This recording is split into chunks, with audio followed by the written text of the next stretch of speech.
بسم اللہ الرحمن الرحیم الحمد للہ رب العالمین الرحمن الرحیم مالک یوم الدین۔ نمک اور ادرک سے افطار کرنے کو سنت یا مستحب سمجھنا غلط اور بے اصل ہے۔ ابو داؤد شریف اور ترمذی شریف کی روایتوں سے یہ بات معلوم ہوتی ہے کہ کھجور سے افطار کرنا مسنون ہے، اور اگر کھجور دستیاب نہ ہو تو پانی سے افطار کرنا مسنون ہے۔ مسئلہ واضح ہے۔ پہلے زمانے کے لوگوں کا خیال ہوتا تھا، بوڑھی ہیں جو پہلے کی ہیں آج بھی، افطار کے ٹائم میں نمک سب سے پاک غذا ہے۔ کیا بولتے ہیں؟ نمک سب سے پاک غذا ہے، اس سے افطار کرنا مسنون ہے بلکہ بولتی تھی پہلے کی بوڑھیاں، تو اس کی کوئی اصل نہیں ہے۔ روزہ افطار کرنا سنت ہے کس سے؟ کھجور سے۔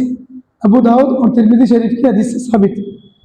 مسئلہ نمبر 32، نمک، ادرک، بھجیا یعنی بھجے جس کو بولتے ہیں ہم لوگ، اور پھل فروٹ سے افطار تو درست ہو جائے گا، البتہ کھجور یا پانی سے افطار کرنا سنت ہے، جو حدیث مبارکہ سے ثابت ہے۔ کھجور سے افطار کرے تو افطار کرنے کی سنت پر عمل کرنے کا ثواب ملے گا، ورنہ روزے کا ثواب تو ملے گا، روزہ بھی ہوگا، لیکن کھجور سے افطار کرنے کی سنت سے محروم ہونا لازم آئے گا۔ مسئلہ نمبر 33، بعض لوگ بیڑی، سگریٹ، پان، تمباکو اور گٹکے وغیرہ کے اس قدر عادی ہوتے ہیں کہ افطار کا ٹائم ہوتے ہی ساتھی رمضان المبارک میں انہی چیزوں سے روزہ افطار کرتے ہیں، جبکہ سنت یہ ہے کہ کھجور میسر ہو تو اس سے روزہ افطار کیا جائے، ورنہ پانی سے۔ اس لیے ان کا یہ عمل خلاف سنت ہے۔ البتہ اس سے روزے پر کوئی اثر نہیں پڑتا۔ اس کے کوئی دالیات ہو اس سے روزے پہ اثر، البتہ ہونا کیا چاہیے بولے تو افطار کھجور سے ہی، کھجور نہ ہو تو پانی سے کر لینا چاہیے۔ مسئلہ نمبر 34، اگر کسی عورت کا شیرخوار بچہ، شیر کے معنی دودھ، خار کے معنی پینے والا، شیرخوار بولے تو دودھ پینے والا بچہ ہے، اور روزہ رکھنے کی وجہ سے بچے پر یا دودھ پلانے والی عورت پر ہلاکت کا اندیشہ ہے۔ دودھ پلائی مطلب روزہ رکھی تو دودھ نہیں آتا، دودھ نہیں آئے تو بچہ بھوکا پیاسا ہو کے مر جاتا، یا یہ عورت دودھ پلا پلا کے اتنی کمزور ہو جاتی کہ انہیں خود گزر جاتی۔ ایسا چانس ہے تو روزہ نہیں رکھنا ضروری، روزہ رکھنا ضروری نہیں رکھنا ضروری ہے۔ اور یہ بات کسی تجربے کار انسان یا ماہر طبیب سے معلوم ہو تو ایسی عورت روزہ افطار کر سکتی ہے، یعنی روزہ نہیں رکھ سکتی اور بعد میں اس کی قضا کر لے۔ مسئلہ نمبر 35، اگر کسی شخص کو شوگر کا شدید مرض لاحق ہو، 500-600 پار ہے، اس میں روزہ رکھنے کی بھی طاقت نہیں، اگر رکھ لے تو مرض کے بڑھنے کا خطرہ ہے، اور ساتھ ہی مسلمان ڈاکٹر نے بھی خوب علاج کرنے کے بعد روزہ نہیں رکھنے کا مشورہ دیا، تو شرعاً اس کو اجازت ہے کہ وہ روزہ نہ رکھے اور ہر دن کے روزے کا فدیہ ادا کرے۔ شوگر اتنی ہے کہ روزہ رکھا تو شوگر کی وجہ سے اور شوگر بڑھ جاتی، بیماری بڑھ جاتی، مرنے کا اندیشہ ہے، تو ایسی سچویشن میں کیا کرنا؟ فدیہ دے کے جان چھڑا لے۔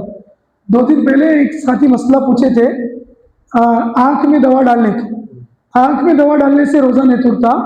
پھر میں اس پر ایک اور مسئلہ بتایا تھا کان اور ناک کا، تو ناک کے معاملے میں میرے سے غلطی اور سہو ہوا تھا، بعد میں تھوڑی تشویش ہوئی، پھر میں دیکھا تو چونکہ ہمارا یہ پروگرام جو ہے ریکارڈ ہونے کے بعد یوٹیوب پہ بھی اپلوڈ ہو رہا، اور تقریباً وہی لوگ ہیں جو پرسوں کے دن تھے، تو میں اپنے اس بات سے اور اس قول سے رجوع کرتا ہوں جس میں یہ بولا تھا کہ ناک میں اور آنکھ میں روزہ ڈالنے سے روزہ نہیں ٹوٹتا۔ یہ بات غلط ہے، میں ادھر سے غلطی ہو گئی تھی۔ صحیح ہے کہ ناک میں اور کان میں دوا ڈالنے سے روزہ ٹوٹ جاتا۔ صحیح مسئلہ کیا ہے؟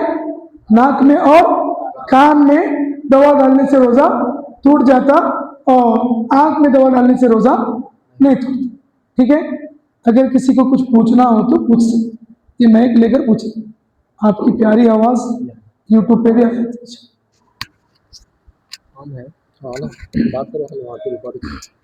مسئلہ یہ ہے فجر میں جماعت ٹھہری, ہمارے کو لیٹ ہوا, جی آلریڈی جماعت ٹھہری ہوئے, جی تو ہم بعد میں سے آ کے سنت پڑھ سکتے ہیں جی. کہ ڈائریکٹ جماعت رکعت باندھنا جماعت کے ساتھ؟ یہ مسئلہ اس سے پہلے بھی 2 مرتبہ بتایا تھا, لیکن جب آپ نہیں تھے. نہیں تھا. فجر کی جماعت میں جماعت کھڑی ہونے کے بعد کوئی شخص آ جائے تو کیا وہ شخص جماعت میں شریک ہوگا یا سنت پڑھے گا؟ اگر اس کو یقین ہے کہ سنت پڑھا تو جماعت ملنا پاسبل ہے, ممکن ہے, تو سنت پڑھ لے. اور اگر یقین ہے کہ سنت پڑھا تو جماعت چھوٹ جاتی, امام صاحب سلام پھیر لیتے تو جماعت میں شامل ہو جائے. ٹھیک ہے جی. اور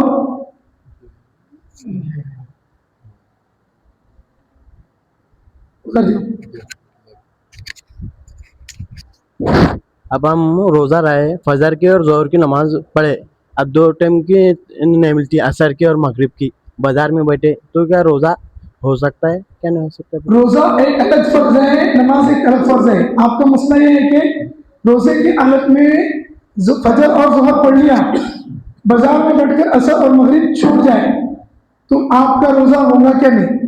عصر کی نماز مغرب کی نماز چھوڑنے کا گناہ الگ گناہ ہے, وہ گناہ کی وجہ سے آپ کا روزہ نہیں ٹوٹتا.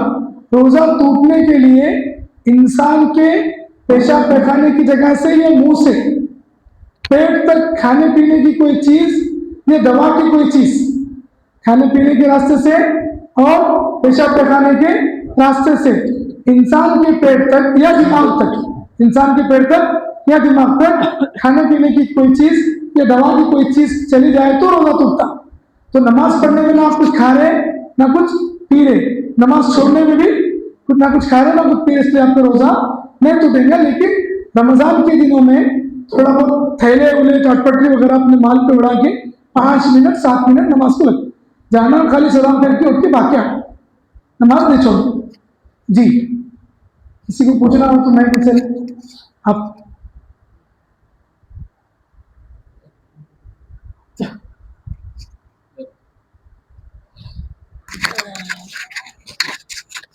آج کی جنریشن میں, خاص کر آج کے نوجوانوں کے اندر یہ بات ہے, جو پڑھے لکھے والے ہیں ان کا کوشچن یہ ہے, الحمدللہ ان کو جواب بھی دیا, مگر اور ایک مرتبہ سوشل میڈیا کی طرف سے ان کو یہ بات بتانا ہے کہ تبلیغ میں وقت لگانا کہاں سے ثابت ہے, یہ کوشچن ہے. جی آپ کا سوال یہ ہے کہ آج کل ینگ جنریشن نیو جنریشن یہ سوال کرتی ہے کہ تبلیغ میں وقت لگانا کہاں سے ثابت ہے.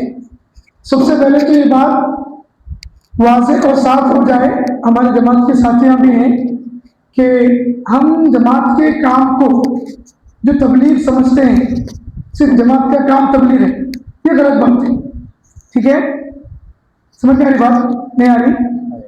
نہیں آ رہی تو پھر میرے سوال جواب پہ سوال کر سکتے, جواب پہ بھی سوال ہو سکتے. ہمارے ذہن میں, ہمارے دماغ میں, ہمارے گمان میں یہ بات ہے کہ ہم اللہ کے راستے میں نکلتے ہیں, جماعت میں نکلتے, 4 مہینے 40 دن لگاتے, 3 دن لگاتے, گشت کرتے, تو تبلیغ ہے. نہیں تو اب جمعہ سے پہلے جو بیان ہوا وہ بھی ایک تبلیغ ہے. ہم بیٹھ کے جو بات کر رہے ہیں بھی ایک تبلیغ کے معنی ہے اللہ کا دین اللہ کے ان بندوں تک پہنچانا جن کے پاس دین نہیں پہنچا, چاہے وہ جماعت کی لائن سے ہو, چاہے وہ مدرسے کی لائن سے ہو, چاہے وہ خانقاہ کی لائن سے ہو, چاہے وہ اصلاحی مجلس کی لائن سے, کسی بھی زاویے سے لوگوں تک دین پہنچا رہے. تو اب یہ اور بات ہے کہ اس زمانے میں اللہ والوں کی خبروں کو اللہ نور سے بھر دے, خصوصاً حضرت مولانا الیاس صاحب رحمۃ اللہ علیہ, پھر آپ کے فرزند انجمن مولانا یوسف صاحب رحمۃ اللہ علیہ کی خبروں کو کوٹی کوٹی نور سے بھر دے. ان کی محنتوں سے اس گئے گزرے دور میں نوجوانوں کو, بوڑھوں کو سیکھنے سکھانے کا راستہ اور ایک ترتیب مل گئی اور چالو ہے. بہت اچھی بات ہے. قرآن مقدس سے خود رسول اللہ صلی اللہ علیہ وسلم سے اللہ کا فرمان عالی شان ہے, یا ایھا الرسول بلغ ما انزل الیک من ربک وان لم تفعل فما بلغت رسالتہ. اے میرے پیارے حبیب صلی اللہ علیہ وسلم, اللہ تعالیٰ کے پاس سے آپ کے پاس اگر ایک بات بھی آ گئی تو آپ جو تک اس کو پہنچا دو. اگر آپ نے ایسا نہیں کیا تو آپ نے رسالت کا حق ادا نہیں کیا. تو بڑی بات ہے, یہ اسے تبلیغ ثابت ہے. ٹھیک ہے جی.